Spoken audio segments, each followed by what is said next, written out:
Hello दोस्तों, मैं इस वीडियो में आपको बताने वाला हूं कि आप अपना वोटर स्लिप किस तरह से डाउनलोड करेंगे।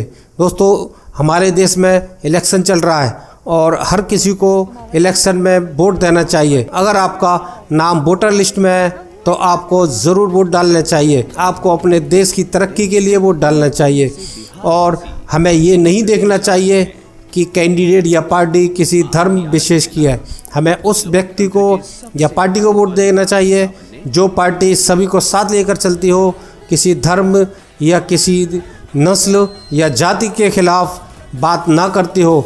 हमें ऐसे व्यक्ति को चुनना चाहिए जो हमारे देश की तरक्की करे और सभी को साथ लेकर चले। तो दोस्तों, आप अपना वोट का ज़रूर इस्तेमाल कीजिए। अगर आपका वोटर लिस्ट में नाम है, आपके पास आईडी प्रूफ होगा और साथ में स्लिप होगी, वोटर स्लिप होगी जिसमें डिटेल लिखी होती है, भाग नंबर, सीरियल नंबर वगैरह लिखा होता है और उसमें नाम, फादर नेम, एज वगैरह लिखी होती है।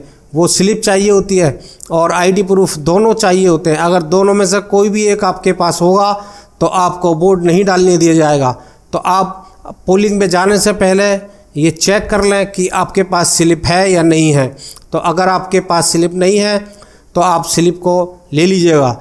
इलेक्शन कमीशन की तरफ से भी स्लिप घर घर बांटी जाती हैं और इसके साथ साथ जो पॉलिटिकल पार्टीज़ होती हैं वो घर घर जा कर के वोटर स्लिप बांटती हैं लोगों को। और इसके बाद फिर जिस दिन इलेक्शन होता है उस दिन इलेक्शन की पोलिंग होती है, उसके आसपास पॉलिटिकल पार्टीज़ के कैंप लगाए जाते हैं सर्विस के लिए। स्लिप होती है, वो स्लिप उन पब्लिक को दी जाती है तो वो जिससे वोट डाला जाता है। इसके साथ साथ अगर फिर भी वो भी ना हो तो फिर आप अपने घर में डाउनलोड कर सकते हैं। एक तो मोबाइल से डाउनलोड कर सकते हैं, दूसरा कर सकते हैं आप अपने लैपटॉप या कंप्यूटर से। तो मैं आपको बताऊंगा कि आप स्लिप कैसे डाउनलोड कर सकते हैं। तो आइए मैं आपको बताता हूं। मैं पहले आपको बताता हूं आप अपने कंप्यूटर या लैपटॉप से किस तरह से वोटर स्लिप डाउनलोड कर सकते हैं। उसके लिए आपको गूगल पर जाना है और गूगल पर सर्च करना है इलेक्शन 2024। ये आप सर्च करेंगे तो ये देखिए लोकसभा इलेक्शन 2024 लिखा हुआ है। ECI यानी इलेक्शन कमीशन ऑफ इंडिया की वेबसाइट है, यहाँ आप क्लिक कर दीजिए और ये देखिए इलेक्शन कमीशन ऑफ इंडिया की वेबसाइट खुल जाएगी। और इस वेबसाइट में जनरल इलेक्शन 2024 की शेड्यूल दिखाई देगा आपको। पहला जो इलेक्शन था, पहला फेज़ था वो 19 अप्रैल से शुरू हुआ था और जो लास्ट फेज़ है वो 1 जून को है। और साथ में ये भी लिखा है उन्होंने कि किस फेज़ में कितनी कॉन्स्टिट्यूंसीज़ में इलेक्शन होने हैं। अब ये देखिए फेज़ 1 में डेट दी है 19 अप्रैल और 1 से 2 कॉन्स्टिट्यूंसीज़ में वोट डलेंगे और जिसमें 21 स्टेट्स होंगे। ऐसे ही अब हमारा 6 फेज़ में दिल्ली में इलेक्शन होना है और फिर उसके बाद लास्ट फेज़ होगा 7 फेज़ जो कि 1 जून 2024 को इलेक्शन है। इस डिटेल आप यहाँ पर देख सकते हैं इलेक्शन कमीशन की वेबसाइट पर। और इसको स्क्रॉल डाउन करेंगे और स्क्रॉल डाउन करने के बाद देखिए यहाँ पर लिखा हुआ है search your name in electoral roll. यहाँ क्लिक करेंगे। अब यहाँ पर आपको 3 ऑप्शन मिलेंगे जिसमें पहला है सर्च बाय EPIC। EPIC कहते हैं इलेक्शन का जो वोटर आई कार्ड होता है उसका नंबर होता है। और दूसरा होता है सर्च बाय डिटेल, आप डिटेल दे करके सर्च कर सकते हैं। तीसरा है मोबाइल के ज़रिए, मोबाइल नंबर दे करके OTP जाएगा। तो मैं पहले सर्च बाय EPIC से आपको करके दिखाता हूँ। यहाँ पर सर्च बाय EPIC पर क्लिक करेंगे, फिर ऊपर लैंग्वेज सेलेक्ट करेंगे। अगर आपको इंग्लिश में चाहिए तो बाय डिफ़ॉल्ट इंग्लिश दी हुई है। अगर आप लैंग्वेज चेंज करना चाहते हैं तो आप देखिए इसमें ऑप्शन दिए हुए हैं, जिस लैंग्वेज में आप चाहते हैं उस लैंग्वेज में यहाँ पर जो ऑप्शन दिया है उसको सिलेक्ट करना है। उसके बाद यहाँ पर EPIC नंबर दिया हुआ है तो यहाँ पर आपको EPIC नंबर देना है। फिर उसके बाद स्टेट सेलेक्ट करना है, जिस भी स्टेट में आप रहते हैं जहाँ पर वोट है आपका वहाँ पर। तो मैं देखिए NCT ऑफ दिल्ली को सिलेक्ट कर दिया। फिर उसके बाद कैप्चा देंगे यहाँ पर और यहाँ सर्च लिखा हुआ है, यहाँ पर क्लिक कर देंगे। तो देखिए अब जो नंबर हमने यहाँ पर दिया था इलेक्शन आई कार्ड का उसकी सारी डिटेल आ गई है। इसमें देखिए यहाँ पर EPIC नंबर दिया हुआ है, या नेम दिया हुआ है, या एज दी हुई है, रिलेशन दिया हुआ है। रिलेशन मीन्स अगर कोई लेडीज़ है तो उसके अगर वाइफ उसका अगर कोई लेडीज़ है तो उसका हस्बैंड का नाम लिखा होगा, तो और अगर कोई जेंट्स वगैरह है तो उसके फादर का नाम लिखा होगा, फिर स्टेट लिखा हुआ है, फिर डिस्ट्रिक्ट लिखा हुआ है, फिर असेंबली कॉन्स्टिट्यूंसी लिखी हुई है, फिर पार्ट लिखा हुआ है, क्योंकि उस जो पोलिंग का नंबर होता है उसको पार्ट नंबर कहते हैं। फिर पोलिंग स्टेशन का एड्रेस दिया हुआ है कि आपका जो वोट है, जो पोलिंग है आपकी, वो कहाँ पर है, वो यहाँ पर दिया हुआ है। फिर उसके बाद पार्ट सीरियल नंबर दिया हुआ है कि आपका जो पार्ट है उसमें किस सीरियल नंबर पर आपका वोट है। फिर उसके बाद यहाँ पर एक्शन लिखा हुआ है, तो एक्शन के नीचे देखिए व्यू डिटेल लिखी हुई है, तो आपको व्यू डिटेल पे क्लिक करना है और ये आपकी सारी डिटेल आ जाएगी।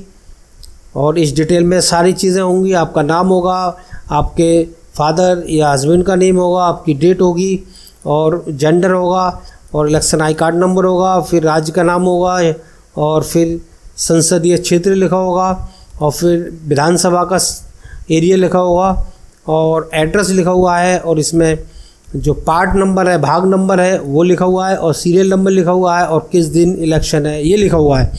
और फिर नीचे लिखा हुआ है प्रिंट वोटर इन्फॉर्मेशन, आपको यहाँ पर क्लिक करना है और जब आप यहाँ क्लिक करेंगे तो फिर देख लिए यहाँ पर डाउनलोड करने का ऑप्शन आ गया, तो इसको ये डाउनलोड कर लिया और डाउनलोड करने के बाद ये देखिए मेरा डाउनलोड हो गया है। ये देखिए वोटर स्लिप आ गई है। यही वोटर स्लिप ले जा करके आपको बूथ पे जाना है और साथ में आपका जो आइडेंटिटी प्रूफ है वो ज़रूर होना चाहिए। अगर आइडेंटिटी प्रूफ नहीं है तो फिर आपका वोट नहीं डलेगा। मैं आपको बताता हूँ दूसरा ऑप्शन। दूसरे ऑप्शन में क्या क्या है, यह देखिए डिटेल देनी है आपको, या फर्स्ट नेम देना है, या सर नेम देना है, या रिलेटिव का नाम देना है, रिलेटिव का फर्स्ट नेम देना है और या रिलेटिव का लास्ट नेम देना है, या डेट ऑफ बर्थ देनी है। अगर डेट ऑफ बर्थ नहीं है तो इलेक्शन आई कार्ड पर एज लिखी होती है, पुराने इलेक्शन आई कार्ड है उनमें सब में एज लिखी हुई है, तो यहाँ पर एज को सिलेक्ट करना है आपको, जो भी एज होगी जितने साल की है। और फिर उसके बाद यहाँ पर जेंडर सेलेक्ट करना है, महिला है, पुरुष है या थर्ड जेंडर है। और उसके बाद यहाँ डिस्ट्रिक्ट को सिलेक्ट करना है, फिर यहाँ पर असेंबली कॉन्स्टिट्यूंसी को सिलेक्ट करना है और यहाँ कैप्चा देना है। यहाँ कैप्चा देंगे तो फिर उसकी डिटेल आ जाएगी, वहाँ से आप डाउनलोड कर सकते हैं। फिर तीसरा ऑप्शन दिया हुआ है मोबाइल सर्च। ये मोबाइल सर्च ये नए इलेक्शन के जो कार्ड हैं उनके लिए है, क्योंकि नए जो इलेक्शन आई कार्ड बने हैं उनमें मोबाइल नंबर दिया हुआ है और जो पुराने हैं उसमें मोबाइल नंबर नहीं दिया हुआ। तो यहाँ पर ऊपर राज्य का नाम लिखना है सबसे पहले और फिर लैंग्वेज सेलेक्ट करनी है। इंग्लिश लैंग्वेज बाय डिफ़ॉल्ट है और अगर आप यहाँ चेंज करना चाहते हैं तो हिंदी करना चाहते हैं तो हिंदी कर सकते हैं। और फिर यहाँ पर मोबाइल नंबर देंगे, फिर यहाँ पर कैप्चा देंगे और ये सेंड OTP देंगे और यहाँ OTP जाएगा। ये OTP आया और ये मैंने सर्च पे क्लिक कर दिया। अब जिन जिन इलेक्शन आई कार्ड में ये वाला मोबाइल दिया हुआ है आपने तो उनकी सबकी डिटेल आ जाएगी। तो देखिए सारी डिटेल आ गई है यहाँ पर कि इस मोबाइल नंबर पर कितने वोट ऐड हो रहे हैं, इसमें ये लिस्ट आ गई है। अब इसमें डिटेल दी हुई है, EPIC number, name, age, relative, state, district, assembly constituency, part कौन सा है और पोलिंग स्टेशन का एड्रेस क्या है, पार्ट सीरियल नंबर क्या है और लास्ट में एक्शन दिया हुआ है। एक्शन के नीचे देखिए यहाँ व्यू डिटेल लिखी हुई है, तो जिस किसी इलेक्शन आई कार्ड की डिटेल लेनी है आपको तो वहाँ पर व्यू डिटेल लिखी है, यहाँ पर आपको क्लिक करना है। तो जैसे पहले डाउनलोड हुआ था वैसे ही देखिए सेम प्रोसेस है उसका। अब यहाँ पर ये डिटेल आ गई सारी और ये लिखा हुआ आ गया प्रिंट वोटर इन्फॉर्मेशन, यानी मतदाता सूची प्रिंट करें। यहाँ क्लिक करेंगे और इसको डाउनलोड कर लेंगे जैसे पहले डाउनलोड किया था। तो इस तरह से ये आप डाउनलोड कर सकते हैं वोटर स्लिप। और इसके साथ साथ आप अपने मोबाइल से भी इसको डाउनलोड कर सकते हैं। मोबाइल पर डाउनलोड करने के लिए आपको अपने प्ले स्टोर पर जाना है और वहाँ पर सर्च करना है वोटर हेल्पलाइन। और वोटर हेल्पलाइन सर्च करने के बाद आपको वहाँ रजिस्टर करना है और रजिस्टर इस तरह से करेंगे देखिए, और इस तरह से देखिए यहाँ पर डाउनलोड हो जाएगी ये। और फिर यहाँ पर आपको रजिस्टर करने के बाद फिर वहाँ टैब आएगा, एक ऑप्शन आएगा EPIC का, EPIC नंबर देंगे आप तो उस की डिटेल आएगी आपके पास, तो वहाँ से आप डाउनलोड कर सकते हैं। तो दोस्तों, आपको ये मेरा वीडियो कैसा लगा? मैंने इस वीडियो में आपको बताया कि आप अपना वोटर स्लिप कैसे डाउनलोड कर सकते हैं। आप अपने मत का यानी वोट का ज़रूर इस्तेमाल करें, किसी भी पार्टी को दें, और ध्यान रखिएगा आपको उस पार्टी को देना है जो पार्टी बिना किसी धर्म के, बिना किसी जाति, बिना किसी भेदभाव, बिना किसी नस्ल के भेदभाव के काम कर रही हो और अपने देश के लिए विकास कर रही हो। अगर आपको लगता है कि फलां पार्टी हमारे देश का विकास करेगी बिना किसी भेदभाव के, तो आप उसी को वोट दें। आप किसी भी गलत व्यक्ति को वोट ना दें, आप अच्छे व्यक्ति को वोट दें। तो दोस्तों, ये थी मेरी वीडियो। अगर आपने अभी भी मेरे चैनल ट्रू वायलेंस स्टोरी को सब्सक्राइब नहीं किया है तो प्लीज़ सब्सक्राइब कर लीजिएगा। आपका ये वीडियो देखने के लिए बहुत बहुत शुक्रिया। आप अपना ख्याल रखिए और अपनों का ख्याल रखिए, और आप हमेशा हंसते रहिए और मुस्कुराते रहिए।